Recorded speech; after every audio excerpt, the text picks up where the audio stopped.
My son texted, "Dinner's canceled." But I stopped by the restaurant anyway and found the whole family at a table, having a great time without me. On my dime, I watched in silence. Then I said one sentence, and they all choked. They'll remember that day for a long time, and my next move, you won't believe it. You know that feeling when your whole world shifts in a single moment? When everything you thought you knew about your life turns out to be a lie? Well, let me tell you about the day that happened to me. The day my family learned that taking someone for granted can cost more than they ever imagined. My name's David, and I've been married to Linda for 22 years. We've got 2 kids, Jake, who's 20 and supposedly in college, and Emma, 17 and still in high school. For 2 decades, I've been the guy who gets up at 6 every morning, works 10-hour days at the construction company I built from nothing, and comes home tired but satisfied that I'm providing for my family. Linda stopped working when Jake was born, said she wanted to focus on being a mom, which I respected. I mean, raising kids is important work, right? So I picked up the slack. Worked weekends, took on extra projects, made sure we had the nice house in the suburbs, the 2 cars, the family vacations. I thought we were a team. That Tuesday started like any other. I was reviewing blueprints for a new office complex when my phone buzzed. Text from Jake, "Dinner's canceled tonight, family stuff came up." I stared at the message for a moment. We'd planned to meet at Romano's, this Italian place Linda loved. It was supposed to be a celebration. Emma had gotten accepted to her first choice college, and we were going to toast her success. I'd been looking forward to it all week. But you know what? Sometimes plans change. I figured maybe Linda wasn't feeling well, or something had come up with Emma's school. So I texted back, "No problem, son, rain check." Except something didn't sit right with me. Call it intuition, call it paranoia, but I had this nagging feeling in my gut. After 22 years of marriage, you develop a sixth sense about these things. And my sixth sense was practically screaming. I finished up at the job site early and found myself driving toward Romano's. Not because I was suspicious, at least that's what I told myself. I just wanted to maybe grab a quick bite at the bar, unwind after a long day. The restaurant was only 15 minutes from my office anyway.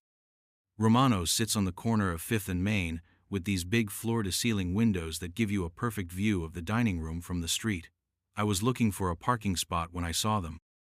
My family, my wife Linda, my son Jake, my daughter Emma, and Linda's sister Sarah, who I'd never particularly liked but tolerated for family harmony. They were sitting at a round table near the window, and they weren't just eating, they were celebrating. Linda had her hair done, wearing that expensive black dress I'd bought her for our anniversary. Emma was in a new outfit I'd never seen before. Jake was actually wearing a button-down shirt instead of his usual hoodies. And they were laughing. Not just chuckling, they were having the time of their lives.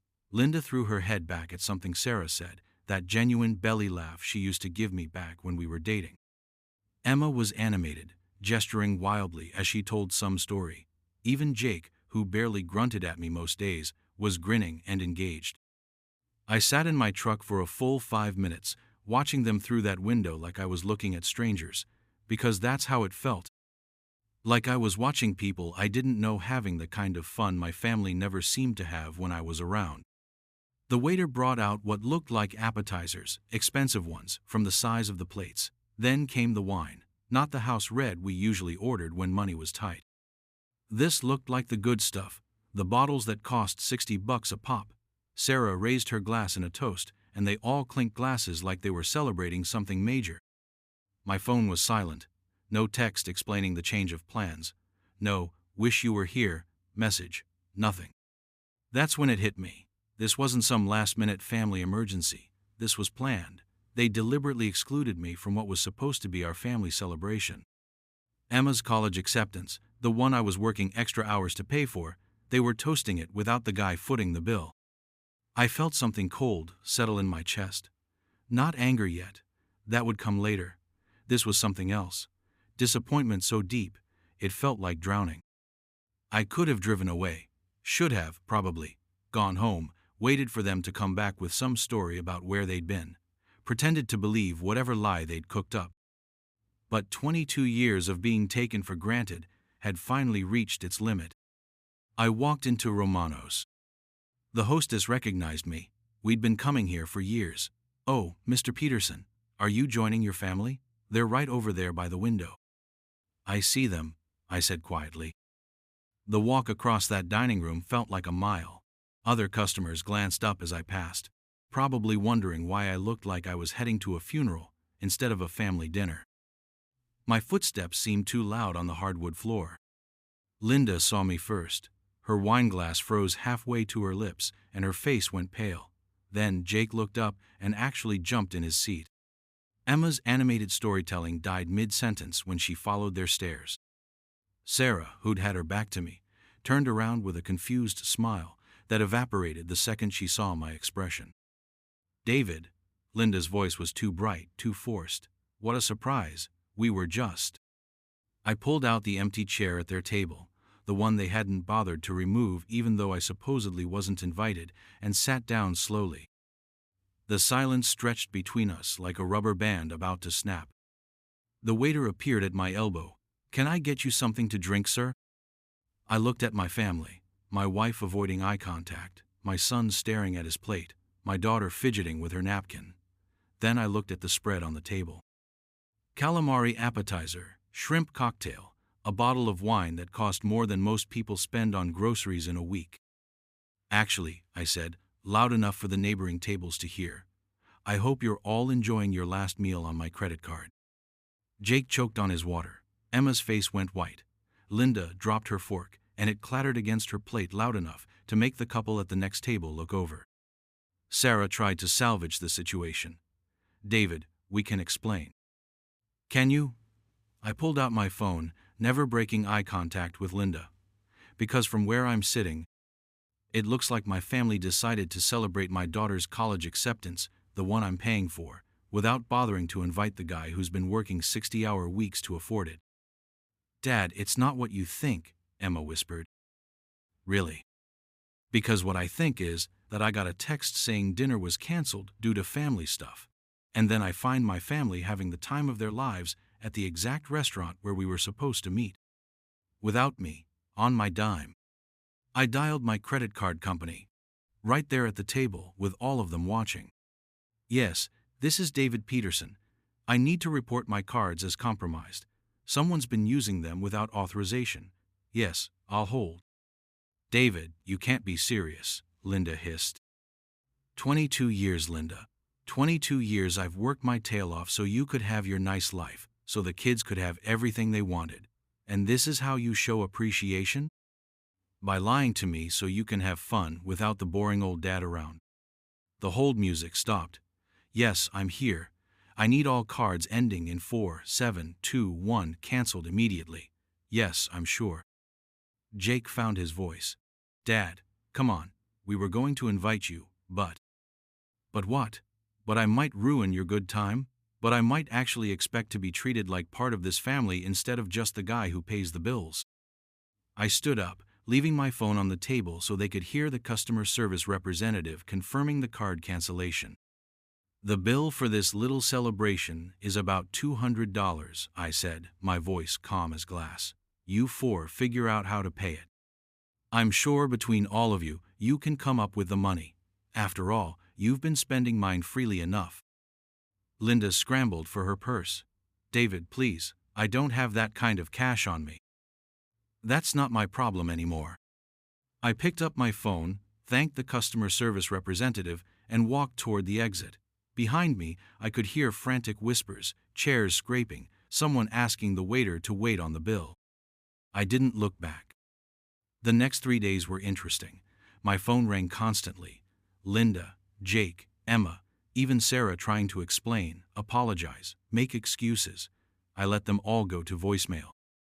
Linda's first message was defensive. "David, you're being ridiculous. It was just dinner. You're overreacting."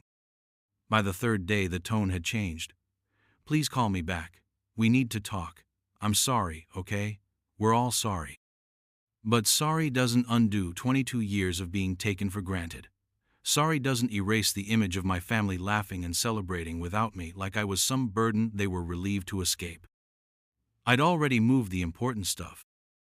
Changed the passwords on all our accounts, moved half the money to a separate account they couldn't access, packed up my personal documents and family photos, the real ones, from back when we actually seemed happy together. When Linda finally came by the house, I'd been staying at a hotel. She found the divorce papers on the kitchen table. "You can't be serious about this," she said when she called me. "Over one dinner? David, we've been together for 22 years. "That's exactly the point, Linda. 22 years, and you still don't understand that I'm not just the guy who pays for your life. I'm supposed to be your partner. Your husband, the father of your children. But somewhere along the way, I became the invisible man who funds your happiness." The silence on the other end of the line stretched so long I thought she'd hung up. "We can fix this," she finally whispered. "Can we? Because I've been trying to fix this for years. Working longer hours, making more money, thinking that if I just provided better, if I just gave you everything you wanted, maybe I'd feel like part of my own family again. But that night at Romano's, watching you all laugh and celebrate without me, that's when I realized I'm not part of this family. I'm just funding it." Jake called me the next day. "Dad, Mom's been crying for 2 days straight. Emma won't come out of her room. You're destroying our family over a stupid dinner." "I'm not destroying anything, son. I'm just stopping pretending that what we had was actually a family. Families include each other. Families don't lie to each other. And families definitely don't celebrate their achievements while deliberately excluding the person who made those achievements possible." The divorce took 6 months. Linda fought for alimony, claiming she'd given up her career for the family. The judge wasn't unsympathetic, but 22 years of financial records showing that I'd supported everyone while Linda spent freely on herself didn't exactly support her case for permanent support. Emma's college fund? Still there. I wasn't going to punish my daughter for her mother's choices, but Emma had to work part-time to cover her living expenses. Character building, I called it. Jake had to get a job too. Turns out, when the free money stops flowing, people discover they're more capable than they thought. As for Linda, last I heard, she was working as a receptionist at a dental office and living in a one-bedroom apartment across town. Sarah doesn't come around much anymore. Funny how fair-weather family works. That night, at Romano's changed everything. Not just for me, but for all of them. They learned that taking someone for granted isn't a sustainable life strategy. That the person who provides for you might actually have feelings, expectations, and limits. Me? I learned that sometimes walking away from the wrong family is the only way to find out who you really are. I'm still working construction, but now I work for me. I've got a small apartment that's actually peaceful, and I sleep better than I have in years. Sometimes I wonder what would have happened if I'd just driven past Romano's that night, if I'd believed Jake's text and gone home to wait for whatever story they'd cooked up. But then I remember the sound of their laughter, the joy on their faces when they thought I wasn't watching, and I know I did the right thing. Because everyone deserves to be wanted, not just needed. Everyone deserves to be included, not just tolerated. And everyone deserves a family that celebrates with them, not despite them. That one sentence I spoke at Romano's, "I hope you're enjoying your last meal on my credit card," it didn't just end their dinner. It ended 22 years of being invisible in my own life. And honestly, best decision I ever made.